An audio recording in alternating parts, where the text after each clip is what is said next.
പ്രേക്ഷകർ ഇപ്പോൾ കാണാൻ പോകുന്നത് കേവലം 27 സെക്കൻഡ് ഉള്ള ഒരു വീഡിയോയാണ്. ഈ 27 സെക്കൻഡ് വീഡിയോ നിങ്ങൾ കാണുന്നത് നിങ്ങളുടെ ദീർഘായുസ്സിന് നല്ലതാണ്.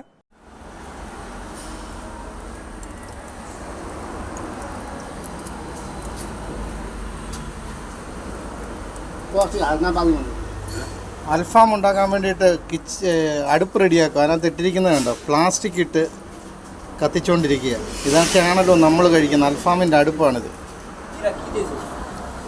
ചാക്ക് കുറെ കൊണ്ട് വെച്ചേക്കുന്നുണ്ട്. ഈ വീഡിയോ റെക്കോർഡ് ചെയ്ത പത്തനംതിട്ട തിരുവല്ല സ്വദേശി പ്രശാന്ത് ജഗൻ ഇപ്പോൾ നമ്മോടൊപ്പമുണ്ട്. ഇത് എന്താ സംഭവിച്ചത് ശരിക്കും? ഇന്നലെ ഞാൻ ഉച്ചഭക്ഷണം കഴിച്ച് ഹോട്ടലിൽ നിന്ന് തിരികെ ഇറങ്ങുന്ന സമയത്ത് പ്ലാസ്റ്റിക് കത്തിക്കുന്ന ഒരു സ്മെല്ല് വന്നു. സാധാരണ ഹോട്ടലിനകത്ത് നിന്ന് അങ്ങനെ വരാൻ സാധ്യതയില്ല. എന്താണെന്ന് സൈഡിലേക്ക് നോക്കുമ്പം നമ്മുടെ കുഴിമന്തി അൽഫാം അത് തയ്യാറാക്കുന്ന അടുപ്പിലേക്കാണ് എൻ്റെ കാഴ്ച ചെല്ലുന്നത്. അപ്പോൾ അതിനകത്ത് നിന്ന് വെളുത്ത പുക ഇങ്ങനെ ഉയർന്നു വന്നുകൊണ്ടിരിക്കുന്നു. ഒരാകാംക്ഷ, അത് ചെന്ന് നോക്കുമ്പോഴാണ് ആ അടുപ്പിനകത്ത് കനൽ കത്താൻ വേണ്ടിയിട്ട് പ്ലാസ്റ്റിക് ഇട്ടിരിക്കുക. എന്നെ ഒത്തിരി വേദനിപ്പിച്ചു. മനസ്സിനെ ചിന്തിപ്പിക്കുന്ന ഈ വീഡിയോ പകർത്തി നമ്മുടെ സമൂഹത്തിലേക്ക് എത്തിക്കണമെന്ന് എനിക്ക് അപ്പം തോന്നുകയും അതിന് പ്രകാരമാണ് ഇതിലേക്ക് ഞാൻ കൊണ്ടുവന്നിരിക്കുന്നത്.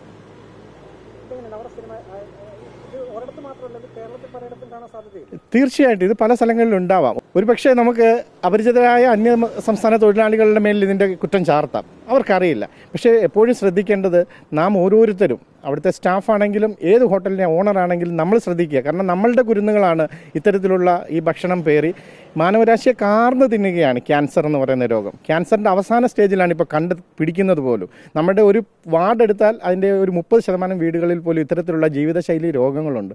അതെന്നെ വല്ലാതെ വിഷമിപ്പിച്ചു. അതെ, മകന് പാഴ്സൽ മേടിക്കാൻ വേണ്ടിയിട്ടാണ് ഞാൻ അവിടെ ഇറങ്ങിയത്. നമ്മളൊന്നും ചിന്തിക്കുന്നില്ല, നമ്മളും നമ്മുടെ കുട്ടികൾക്ക് വാങ്ങിച്ചു കൊടുക്കാറുണ്ട്. പക്ഷേ അതൊരു സ്റ്റോപ്പ് ആക്കുകയാണ് ഞാൻ ഇന്നുകൊണ്ട്.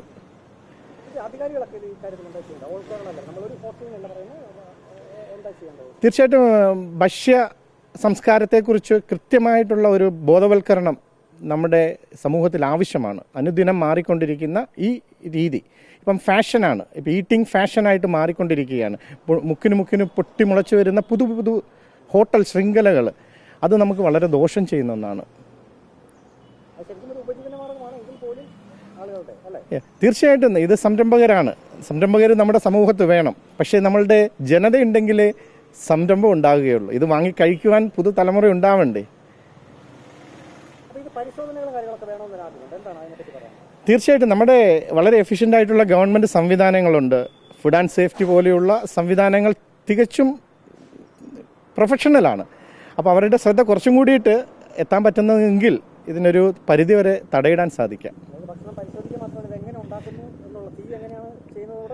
അതെ, ഇതിപ്പോൾ എനിക്ക് തന്നെ ഒരു പുതിയ അറിവായിപ്പോയി. കാരണം ഇതെങ്ങനെയാണ് കത്തിച്ചെടുക്കുന്നതെന്ന്. സാധാരണ നമ്മൾ വീടുകളിലൊക്കെ ചാർക്കോൾ ചെയ്യുന്ന സമയത്ത് നമ്മൾ അതിനകത്ത് കർപ്പൂരമാണ് ഇടുന്നത്. അത്തരത്തിലൊക്കെ കർപ്പൂരത്തിലും മായമുണ്ടാവാം.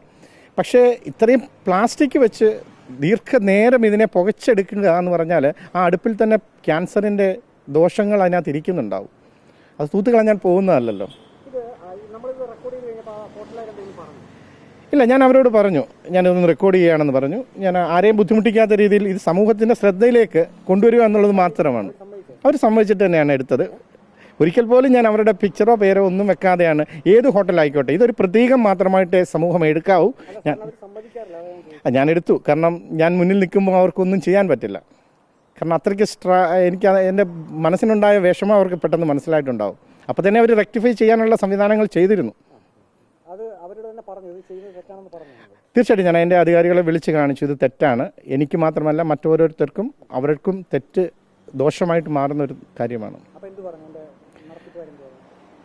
അവർ വേറെ ഒന്നും പറഞ്ഞില്ല. ഞാനൊരു പ്രശ്നം ഉണ്ടാക്കാൻ ചെന്ന ആളല്ല, ഞാൻ ഭക്ഷണം കഴിക്കാൻ ചെന്നതാണ്. അപ്പം ആ ഒരു തെറ്റിനെ തിരുത്തി കൊടുക്കുക എന്നുള്ളത് മാത്രമാണല്ലോ നമുക്ക് ചെയ്യാൻ പറ്റുന്നത്. അതിൽ കൂടുതലായിട്ട് നമുക്കൊന്നും ചെയ്യാൻ സാധിക്കില്ല. നമ്മൾ സാധാരണക്കാരാണ്.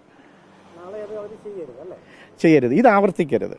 നമ്മളുടെ കുട്ടികളിൽ ആൾക്കാരിലാണെങ്കിലും നമുക്കാണെങ്കിലും ഒരു പരിധിവരെ നമുക്ക് സ്വയം രക്ഷയുണ്ടാവേണ്ടതുണ്ട്. ഇത് ഇപ്പോൾ താങ്കൾ ധാന്യങ്ങളെ പ്രോത്സാഹിപ്പിക്കുന്ന ഒരാളാണല്ലോ.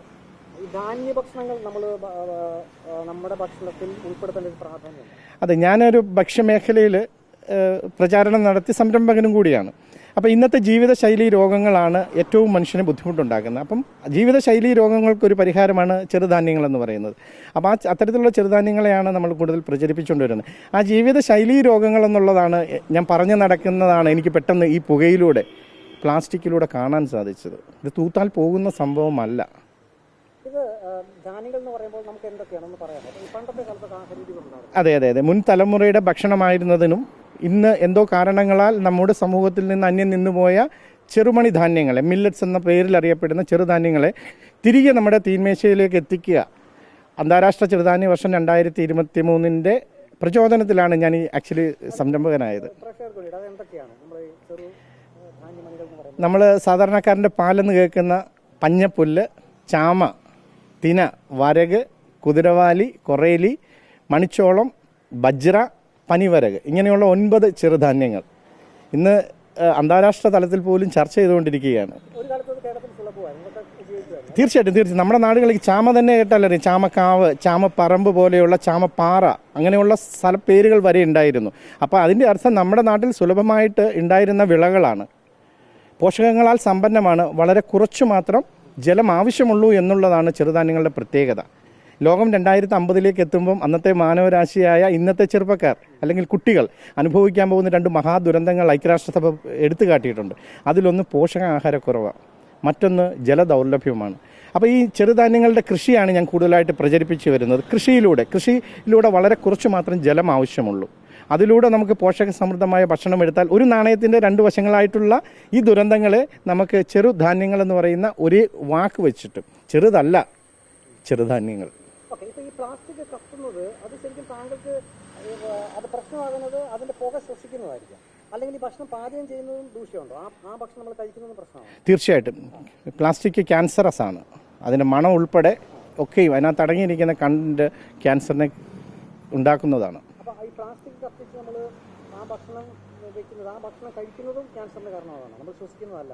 അതെ അതെ തീർച്ചയായിട്ടും അതാണ് ഫുഡ് ഗ്രേഡ് ഇല്ലാത്ത പ്ലാസ്റ്റിക് ബോട്ടിലുകൾ നമ്മളുടെ ഗവൺമെൻറ് സംവിധാനങ്ങൾ ഫുഡ് ഗ്രേഡ് പ്ലാസ്റ്റിക്കുകൾ എത്തിച്ചിട്ടുണ്ട്. അപ്പോൾ അതല്ലാതെ രീതിയിലുള്ള പ്ലാസ്റ്റിക് ഉപയോഗിക്കാൻ പാടില്ലാത്തതാണ്. തീർച്ചയായിട്ടും നമ്മുടെ പ്ലാസ്റ്റിക് നിർമ്മാർജ്ജനം എന്ന് പറയുന്ന എഫേർട്ടിലേക്ക് ഗവൺമെൻറ് കൂടുതൽ ശ്രദ്ധിക്കാൻ സാധിക്കും ഇത്തരത്തിലുള്ള ഈ വീഡിയോകൾ. അതായത് ഇപ്പം താങ്കൾ കഴിച്ച ഹോട്ടൽ എന്നുള്ളതല്ല, ഇത് എല്ലാ സംരംഭകരും ശ്രദ്ധിക്കണം, അങ്ങനെയാണ്? അതെ ഒരു ഹോട്ടൽ എന്നുള്ളതല്ല ഞാൻ ഉദ്ദേശിച്ചത്. ഈ വീഡിയോ എടുക്കുന്നതിലൂടെ നമ്മളുടെ എല്ലാ സ്ഥലങ്ങളിലും ഒരു പക്ഷേ ഇതുപോലെയുള്ള തെറ്റുകൾ വന്നു പോകാം, അവരുടെ ശ്രദ്ധക്കുറവ് കൊണ്ടൊക്കെ വന്നു പോകാം. പക്ഷേ ആ ശ്രദ്ധക്കുറവ് ഉണ്ടാക്കുന്ന ദുരന്തം എന്ന് പറഞ്ഞാൽ ക്യാൻസർ എന്താണെന്ന് നമ്മൾ മനസ്സിലാക്കിയവർക്ക് മാത്രമേ, അല്ലെങ്കിൽ ക്യാൻസർ പേഷ്യൻസിനെ കണ്ടവർക്ക് മാത്രമേ അറിയാൻ സാധിക്കുകയുള്ളൂ. അതെ മായമില്ലാത്ത ഭക്ഷണം മനുഷ്യൻ്റെ അവകാശമാണ്. കേവലം 27 സെക്കൻഡ് ദൈർഘ്യം മാത്രമുള്ള ഈ വീഡിയോ ഒരു പ്രതീകം മാത്രമാണ്. പലയിടങ്ങളിലും കേരളത്തിൽ ഇത് സംഭവിക്കുന്നുണ്ടായിരിക്കാം. ഇത് തടയുന്നതിന് നടപടികൾ എടുക്കേണ്ടത് ബന്ധപ്പെട്ട ഉദ്യോഗസ്ഥരാണ്. വീഡിയോ ജേർണലിസ്റ്റ് അജി കുടുംബനൊപ്പം reporter Praveen Purushothaman, in reporter, Pathanamthitta.